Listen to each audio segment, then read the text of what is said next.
Hello friends, welcome back to study power centre. तो आज का हमारा टॉपिक रहेगा सांस्कृतिक एवं शिक्षा संबंधी अधिकार। तो जैसा कि आपको पता ही है, पिछले वीडियोस में हम समता, समानता, स्वतंत्रता, शोषण के विरुद्ध और धार्मिक स्वतंत्रता इन सब के बारे में बात कर चुके हैं।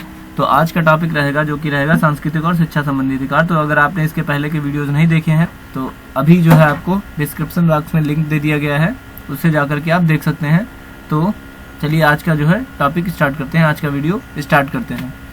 तो आज का टॉपिक है संस्कृति और शिक्षा संबंधी अधिकार, जो कि आर्टिकल 29 और 30 में बताया गया है इसके बारे में।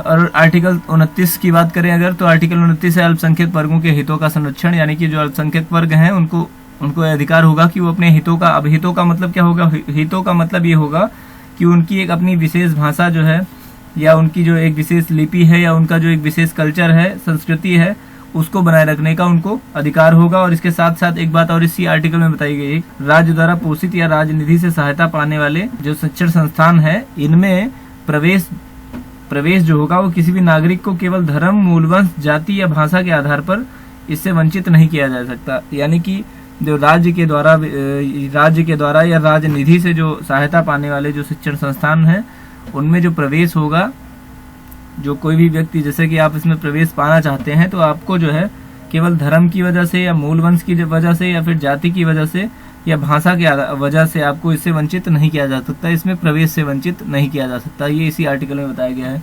और इसके बाद अगला है आर्टिकल नंबर 30, जो कि शिक्षा संस्थाओं की स्थापना और प्रशासन करने का अल्पसंख्यक वर्गों का अधिकार होगा। तो इसमें ये बताया गया है कि शिक्षा संस्थान जो होंगे, जो अल्पसंख्यक वर्ग होंगे, उनको ये अधिकार होगा कि वो अपने लिए, यानी अपने लिए वो खुद एक अपने लिए वो शिक्षा संस्था की स्थापना कर सकते हैं, जो कि अल्पसंख्यक वर्ग जो है अपने लिए शिक्षा संस्थाओं की स्थापना करेंगे। जैसे कि मदरसा देखेंगे दोस्तों, आप मदरसा या क्रिश्चियंस लोग करते हैं, जो अल्पसंख्यक वर्ग होते हैं वो स्थापना करते हैं। तो ऐसे ही शिक्षा संस्थाओं की स्थापना का अधिकार इनको जो है आर्टिकल 30 में दिया गया है। और इसमें ये बताया गया, धर्म या भाषा पर आधारित सभी अल्पसंख्यक वर्गों को अपनी रुचि की शिक्षा संस्थाओं की स्थापना और प्रशासन करने का अधिकार होगा। और साथ ही साथ शिक्षा संस्थाओं को सहायता देने में राज्य किसी भी शिक्षा संस्था के विरुद्ध इस आधार पर विभेद नहीं करेगा कि वह धर्म या भाषा पर आधारित है ना। ऐसा नहीं कि वो एक विशेष धर्म को जो है वंचित करेगा, तो या फिर उसमें जो है आपस में विभेद करेगा। तो राज्य सरकारें जो शिक्षा संस्थाओं को सहायता देंगी, वो जो है धर्म या भाषा के आधार पर नहीं देंगी, वो सबको बराबर देंगी, किसी भी अल्पसंख्यक वर्ग के प्रबंध में है। ये इसी आर्टिकल में बताया गया है। और इसके बाद एक चीज और बताई गई है कि राज्य सरकारें जो है, इनको ये अधिकार नहीं होगा कि जो ये अल्पसंख्यक शैक्षणिक संस्थान है, इनमें जो प्रवेश है या नियुक्ति संबंधी जो नीतियां हैं, इनमें जो है वो हस्तक्षेप नहीं कर सकती। जो राज्य सरकारें हैं, उनको ये अधिकार नहीं है कि वो अल्पसंख्यक शैक्षणिक संस्थाओं की प्रवेश या नियुक्ति संबंधी नीतियों को नियंत्रित करें, या कहें कि उनको एक अधिकार ये दिया गया है कि जो राज्य सरकारें हैं वो इन संस्थाओं के लिए, जो अल्पसंख्यक शैक्षणिक संस्था है, इनके लिए जो है शैक्षणिक योग्यता नियत कर सकती हैं, और साथ ही साथ शैक्षणिक स्तर बनाए रखने के लिए नियम बना सकती हैं। शैक्षणिक स्तर यानी एक लेवल बनाने के लिए उनको जो है नियम बना सकती हैं, लेकिन उनमें जो है प्रवेश या नियुक्ति संबंधी नीतियों में हस्तक्षेप नहीं कर सकती हैं वो। तो इसके बाद है दोस्तों अगला कुछ विधियों की व्यावृत्ति। तो दोस्तों इसमें कुछ खास नहीं है, ये जो है आर्टिकल नंबर, जिसमें हम बात कर चुके हैं इसके पहले, जो 7वां मूल अधिकार हमें मिला था वो यही था। इसमें आर्टिकल नंबर 31 में बताया गया था संपत्ति का अधिकार, जो कि अब हटा दिया गया है 44वें संविधान संशोधन के तहत। तो ये कुछ खास नहीं बचा इसमें। 31 का और खा और गा। तो 31 का में संपदाओं आदि के अर्जन के लिए उपबंध करने वाली विधियों की व्यावृत्ति, खा में कुछ अधिनियमों और विनियमों का विधि मान्यकरण, और गा में कुछ निदेशक तत्वों को प्रभावी करने वाली विधियों की व्यावृत्ति। तो इसमें कुछ खास नहीं है। इसके बाद जो अगला है हमारा, वो है संविधिक उपचारों का अधिकार, जो कि अनुच्छेद 32 और 35 में है। इसमें अनुच्छेद 32 ये बहुत काम का है, क्योंकि इस भाग द्वारा प्रदत्त अधिकारों को प्रवर्तित कराने के लिए उपचार, जो भी हमें इस भाग में अधिकार मिले हैं, भाग 3 में, यानी मूल अधिकार जो भी हमें मिले हैं, इनको जो है अगर आपकी इनमें से किसी भी अधिकार का जो है हनन होता है, तो आप इस आर्टिकल के तहत जो है सुप्रीम कोर्ट जा सकते हैं, और उच्चतम न्यायालय में समावेदन करने का अधिकार आपको जो है इसी आर्टिकल के तहत मिला, जिसके आधार पे जो है जो सुप्रीम कोर्ट है वो रिट जारी करती है। तो इस आर्टिकल में ये बताया गया है कि अगर आपकी किसी भी अधिकार का जो है हनन होता है तो आप इसके लिए सुप्रीम कोर्ट जा सकते हैं। ये आपको बताया गया इसमें। और दोस्तों एक खास बात और बता दें, आर्टिकल 32 को ही जो है डॉक्टर B.R. अम्बेडकर यानी भीमराव अम्बेडकर जी ने इसी जो है आर्टिकल को संविधान की आत्मा कहा था। इसके पहले हम बात कर चुके हैं, जो है प्रस्तावना को संविधान की आत्मा कहा था, किसने कहा था इसके बारे में हम बात कर चुके हैं। तो इसके पहले जो है संविधान की जो प्रस्तावना है उसको जो है किसने कहा था, इसको कहा था सर पंडित ठाकुरदास भार्गव जी ने संविधान की आत्मा कहा था।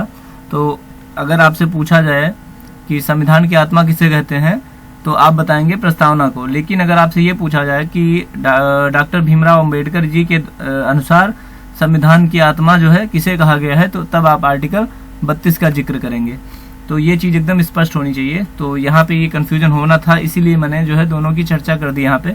तो अब आर्टिकल नंबर 33 जो है इस भाग द्वारा प्रदत्त अधिकारों का बलों आदि को लागू होने में, यानी बलों आदि में लागू न होने में या उपांतरण करने की संसद की शक्ति होगी। यानी इस भाग में जो अधिकार दिए गए हैं वो जरूरी नहीं कि बल में जो सशस्त्र बल हैं, बल में कौन कौन से बल हैं, तो भारत में जो भी जो है सशस्त्र बल हैं इनके सदस्यों को, या लोक व्यवस्था में रखने का भार साधन करने वाले बलों के सदस्यों को, या फिर आसूचना या प्रति आसूचना के प्रयोजनों के लिए राज्य द्वारा स्थापित किसी ब्यूरो या अन्य संगठनों में,